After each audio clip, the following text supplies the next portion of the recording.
আপনি যেদিন মরবেন সেদিনও মানুষ ভাত খাবে। লাশের সামনে মুসলমান আজকে জানাজা, লাশ সামনে, এখানে দাঁড়াইয়া জিগায় খানাটা কোন দিন কইয়া লাইলে ভালো আছিল।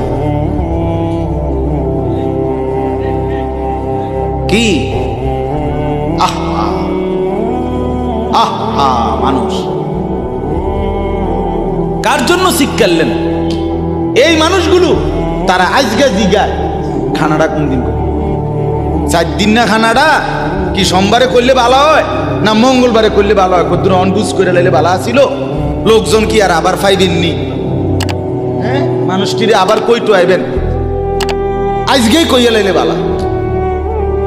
ফলে জানাজার লাশের সামনে দাঁড়াইয়া আগে কইয়ালায় সবাই খেয়াল রেখেন সোমবারে খানা।